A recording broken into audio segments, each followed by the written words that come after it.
All right, welcome everybody. Okay, let's start off today. I want to talk a little bit about. Hey, you're going to call it a debt black hole? We'll call it a debt black hole, and it's something that I've been lamenting. I've been talking about great length for a period of time. I've warned about this. Again, worried about people's retirements. Again, you automatic people going to get Social Security cut 2035 automatically. It's going to be cut by 20%. That's a reality. It's coming. It's coming unless something is done. And this debt spiral that we're in, that is the responsibility of both Democrats, the donkeys, and the elephants, Republicans. And the unfortunate reality is that nobody really wants to deal with it. I want to talk about a William Galston piece today in the Wall Street Journal, talking about this debt spiral. And he had a piece last week that garnered a lot of attention in regards to Social Security and Medicare that I kind of took issue with when it came to entitlements and what needs to be done. But he makes some good points in this article, and this is true. He writes, households, businesses, and governments can borrow productively up to a point, after which debt restricts their choices and threatens their solvency. There's evidence that the U.S. government has reached this point and will go well beyond if the country doesn't change course. Okay, this is obvious. It's the same thing that I present to people when we're helping them out with their financial situation, and how debt and owing money, it limits your options. You have less choices. I talk about your stuff owning you. Well, it's not just our stuff that owns us here in the United States. It's also all the services and everything else that we continue to spend and waste money on. Anyway, when Bill Clinton took office, January 1993, government debt held by individuals and private institutions, foreign and domestic, 46.8% of our GDP. We had some budget surpluses under second term, fell to 32.7% by the end of 2000, and basically stayed at that level until we hit the Great Recession. By the time the recession ended, third quarter 2009, higher spending and lower revenues raised the debt to GDP ratio to 52.3, 20 percentage points, and went as high as 79.2 by the fourth quarter of 2019. Then you got COVID. And 97% by the end of 2022. Well, the CBO, its latest 10-year budget analysis that came out last week, which we covered, projected large and rising budget deficits as far as the eye can see. Debt held by the public will increase by an eye-popping $22 trillion from $24.3 trillion in 2022 to $46.4 trillion in 2033. Think about that for a second. The debt to GDP ratio will rise to 118%. Oh, it doesn't matter. Why is everybody worried about the national debt? Well, like I said, you get to a certain point, it can be problematic. Now let's talk about the interest on the debt. Between 2022 and 2023, annual interest payments on the public debt will triple from $475 billion. Think about that. $475 billion we spent on interest last year. It's going to go to $1.4 trillion. $1.4 trillion flushed down the toilet. We'll be it's basically, China and other foreign countries, they own a ton of this stuff. We're just going to be transferring our wealth to them for all of the bullshit that we spend on today. And if you actually think about this, you think about what we're doing to our kids and our grandkids, it's perverse. It's sick. It really is. I remember years ago when I first started talking about this, the infancy of this program was in the latter stages of Bill Clinton's presidency and into George W. Bush's, and talking about all of this ridiculous spending and debt. It's like taking a credit card out in your kid's name and maxing the freaking thing out, and then forcing your kid to pay it down the road. I say this is like something you'd see on the Jerry Springer show back in the day. I mean, it's just pathetic. Anyway, anything else to talk about? Interest rates. Recent analysis by Lucas Rachel and Larry Summers found that each percentage point increase in the debt to GDP ratio raises interest rates by 3.5 basis points. If that's correct, the 20-point increase in store for us will raise rates by 0.7 percentage point, which will be a significant negative effect on investment and output. Okay. He makes this point. Democrats spend money when they don't raise taxes. He says Republicans cut taxes when they don't cut spending. And the aging population exerts steady upward pressure on spending for Social Security and Medicare. Now, first and foremost, this is where Galson's wrong. Again, you can take a look at the various different Laffer curve, other things out there. You lower taxes and you increase economic activity, revenues go up. Again, you want to go back to the Trump tax cuts? Revenues went up. You increase economic activity, more revenues are going to come into the Treasury. So again, obviously, you have to, there's a balance that needs to be had when it comes to this. I almost wish I said, you want to cut taxes. I wish Republicans said, you know what, we're going to cut spending by this, dollar amount that we're cutting, because that would be just even more helpful. But they don't do that because they're unwilling to do that. We just witnessed the Republicans signing off on this omnibus spending package. Anyway, he wants to, his idea is you got to put everything on the table, fix it. You got to put everything on the table. He says the Republicans continue to insist that tax increases are off the table, while Democrats proclaim that Social Security and Medicare are untouchable. Negotiations won't go anywhere. And that's basically where we are right now. He talks about not doing any harm to low income and working class families. Do not allow the burdens on upper income households to be lighter than those for further down, and with these constraints, orient the federal budget to maximize the rate of economic growth that can be sustained over time. Now, Social Security, he wants to raise taxes on Social Security, making it the same percentage of income for everyone. I don't agree with that. I don't agree with that at all. That's, again, you're going to be paying, or you're going to be hurting small business owners out there. Again, got to pay twice. Got to pay the employee and employer version. It's not going to be good. Not to mention the fact that, gee whiz, if you're contributing more, you're going to have to take more out. I have no problem. I have no problem with, and he does, he's got a problem with raising the retirement age. Why do I not have a problem? Well, I think that we could come up with a system. I think we could come up with a system where if, for example, some sort of point system where you rate certain careers based upon how they are physically. Mental, you may want to throw in some jobs where, mental difficulty as well. And you can go ahead and you can rate these jobs.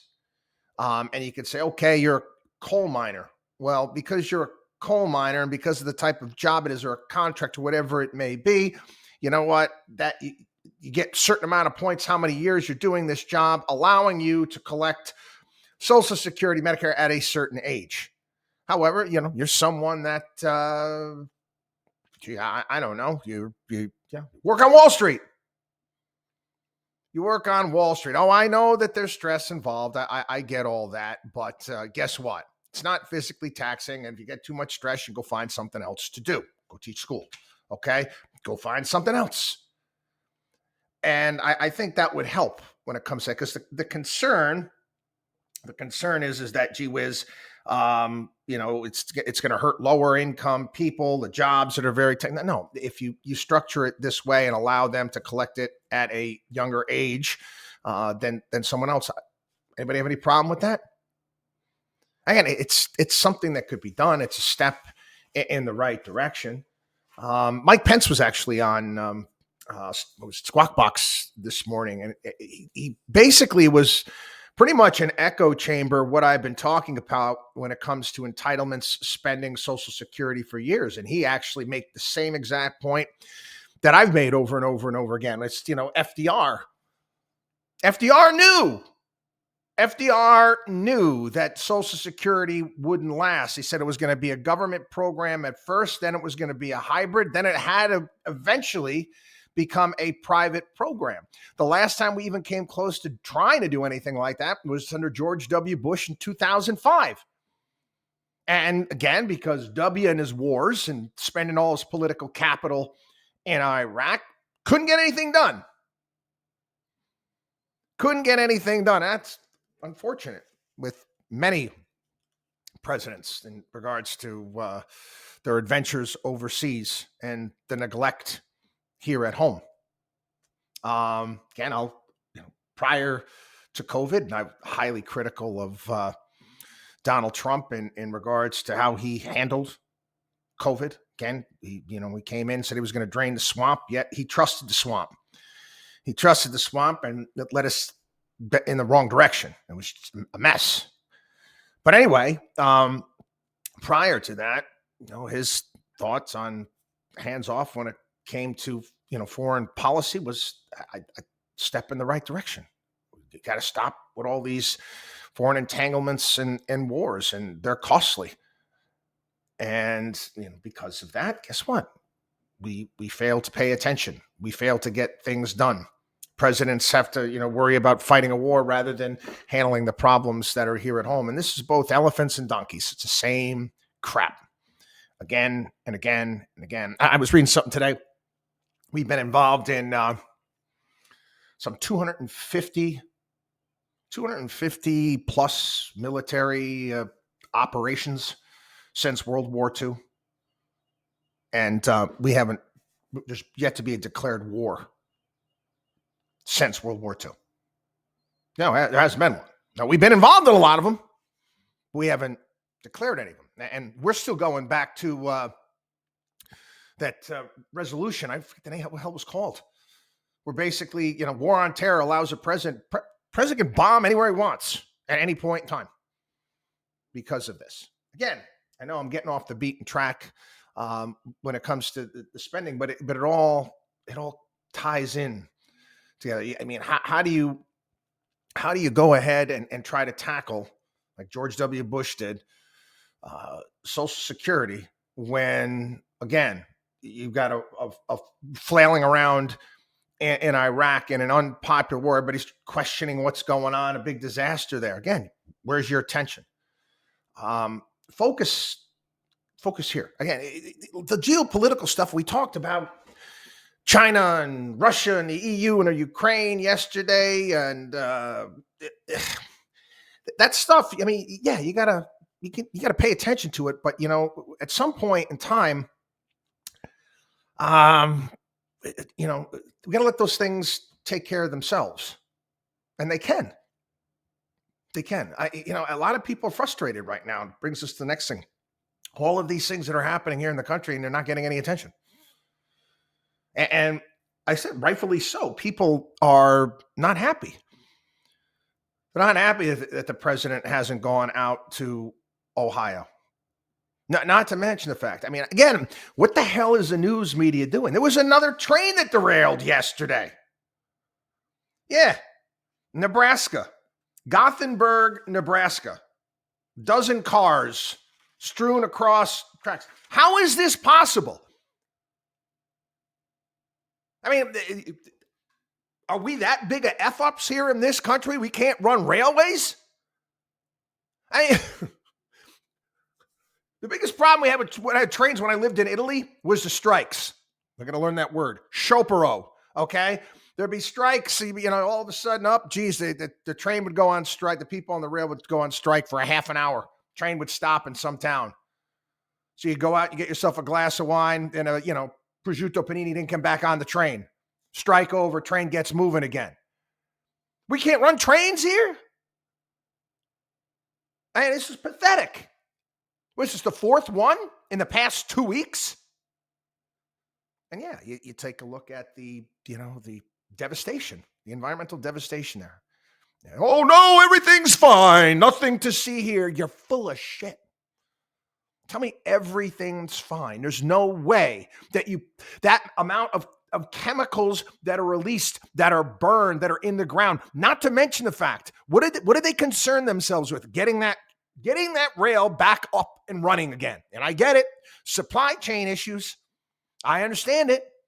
But was it right in that situation? No, right for who? Right. They made, to me, it sounds like they made a call.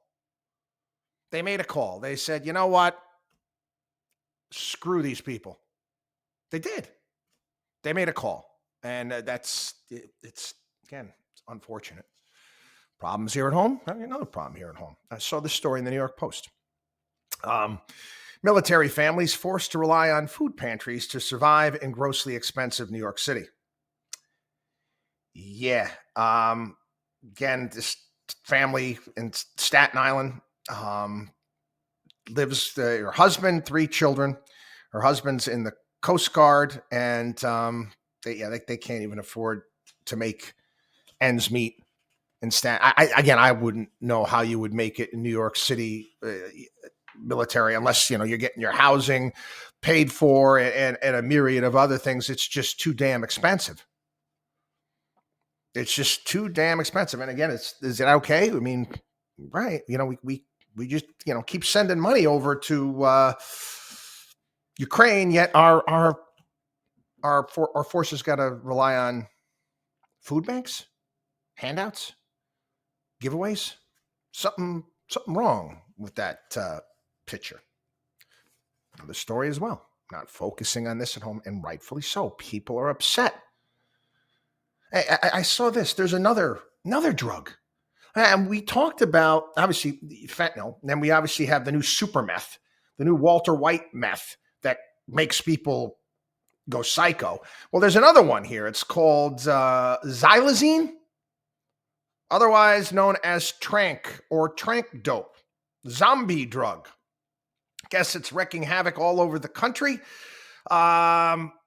It's in Philadelphia. It's migrating west to San Francisco, Los Angeles. Usually was used for cutting heroin, but now it's in fentanyl. And not only that, I guess it causes also raw wounds in people's skin where they're getting some sort of, flesh-eating problems. And it turns people into zombies. This is the stuff that's in our country. And again, we're worried about national security and the problems that we have here, and we gotta deal with Ukraine because what's going to happen. I said, what the? We got a country to the south of us right now, where the current, this Obrador fellow wants to basically get rid of any sort of democracy within that country. He wants to basically take power. I saw, what was it? I think the amount of homicides in Mexico a year, it's exceeding over 30,000. And I guess it was less than 4% actually even get looked into. This is a country to the south of us. Again, we work with them all the time. We obviously agriculture, a lot of plants that we have done, in particular auto.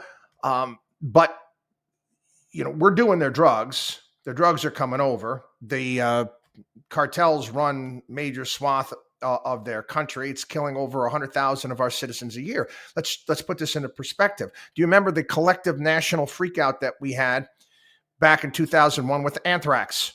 Remember anthrax coming in the mail?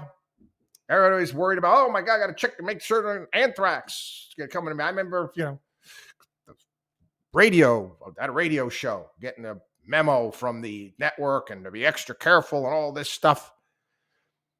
Did anybody, I don't even know, did anybody actually even, I think a person or two got hit with it, but I don't think anybody died from anthrax poisoning here. I know there was some stuff that was mailed. I'm trying to recall, again, a long time ago.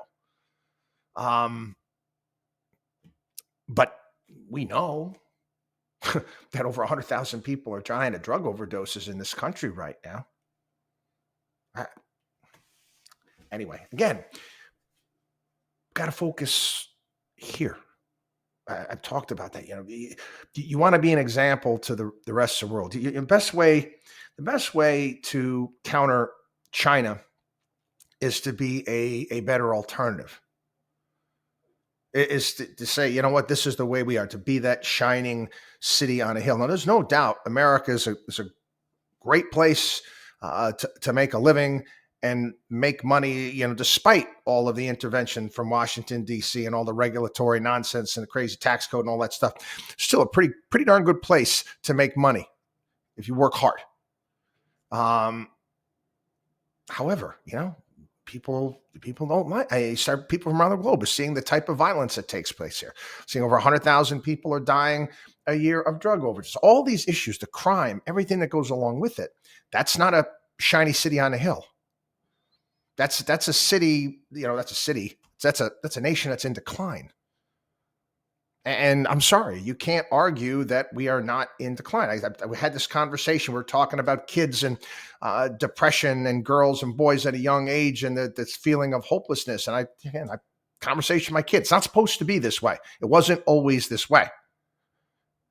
So maybe a little bit more focus here, and then we can handle some of these issues. But again, getting back to the debt spiral. The more that we borrow, the more we refuse to deal with the problem at hand. Again, we have fewer and fewer options down the road. Again, same thing within a household budget. Anyway, I'm going to go through this. It was a Vivek Ramaswamy, and I've talked about him before here on the program. This great book that he just had out about woke culture, cancel culture. Is a very, very bright young man, 37 years old, founded several companies. Again, somebody that you look up to. Okay, somebody to look up to. He's a good guy. Decides running for president. Good for him.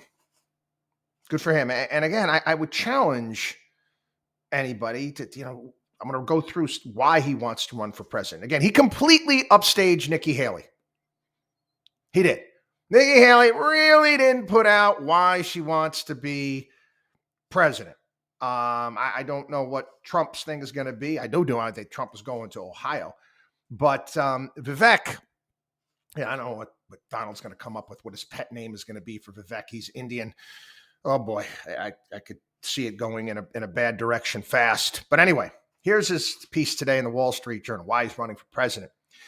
America's in the midst of a national identity crisis. We hunger for a purpose at a moment when faith, patriotism, and hard work are on the decline. We embrace secular religions. Again, I've said this how many times? Climatism, COVIDism, the COVIDians out there. Gender ideology to satisfy our need for meaning. Yet we can't answer what it means to be an American. The Republican Party's top priority should be to fill this void with an inspiring national identity that defutes the woke agenda to irrelevance. Instead, many top Republicans recite slogans they memorized in 1980 or criticize left-wing culture without offering an alternative. Again, something I can't stand. So it's the easiest thing in the world to go out there and complain, but not many people like to offer alternatives, like to put themselves out there. To put America first, we need to rediscover what America is. That's why I'm running for president. I'm launching not only a political campaign, but a cultural movement to create a new American dream. One that is not only about money, but about the unapologetic pursuit of excellence. Again, this is music to my ears, like the heavens open up and hallelujah chorus. Okay? May seem presumptuous for a 37-year-old political outsider to pursue the highest office in the land, but I'm running on a vision for our nation, one that revives merit in every sphere of American life. We must restore merit for who gets to come to America. My parents entered this country legally, worked hard, and raised 2 kids who went on to create businesses that improved the lives of thousands of Americans. We need more immigrants like them, instead of those who break the law when they enter our country. That means securing the border unapologetically and eliminating lottery-based immigration in favor of meritocratic admission. Again, makes sense. I've said this before. All these kids that are coming here that we're educating in our colleges and universities, they should go to the front of the line. The front of the line. You got yourself, especially, you got a great degree here. Get a green card. You could contribute. And it's amazing. We have this fascination with the draft every year in the NFL and getting the best players on our team, for crying out loud. Yeah, you got people you could get on our team that are smart, that want to work hard. Sign me up. Bring them in. Want more of them. We must embrace merit in who gets to succeed in America. The Supreme Court appears ready to overturn racial preferences in college admissions. As president, I will eliminate affirmative action across the American economy. Lyndon Johnson's executive order mandates that federal contractors, which employ 20% of the U.S. workforce, adopt race-based hiring preferences. Top companies now regularly disfavor qualified applicants who happen to be white or Asian American, which spawns resentment and condescension toward Black and Hispanic hires. I will rescind this executive order and direct the Justice Department to prosecute illegal race-based preferences. Again, any problem with this? We must revive merit in who gets to govern in America. Democracy depends on a simple principle. The people we elect to run the government must be the people who actually run the government. The next time unelected bureaucrats like Fauci or Garland reach behind their legal scope, I commit to doing what the president is constitutionally empowered to do. Fire them. I will repeal this. How many times have I said this here on the program? Again, one of the first things I would do, I don't even know if it's legal, but this guy's running for president. He must have looked into it. I will repeal civil service protections for federal employees by executive order if necessary, and replace these managerial protections with sunset clauses. If the president can't hold his position for more than 8 years, neither should most bureaucrats. Hallelujah. Again, it's just brilliant. Love it. Love it. Again, you're not going to get any votes in the Beltway. That's for darn sure, and probably not in many state capitals. I will call on Congress to repeal or amend the 1974 Impoundment Clause, the Impoundment Control Act, and will stop funding agencies that waste money or have outlived their purpose. I will shut down agencies that can't be reformed and create new ones built from scratch to replace them. We must restore merit in determining which ideas win in America. The best ideas are born when no ideas are censored, yet our government pressures technology companies to censor disfavored political speech and gives them special protections to carry it out. Internet companies are bound by the First Amendment when they act in concert with state actors.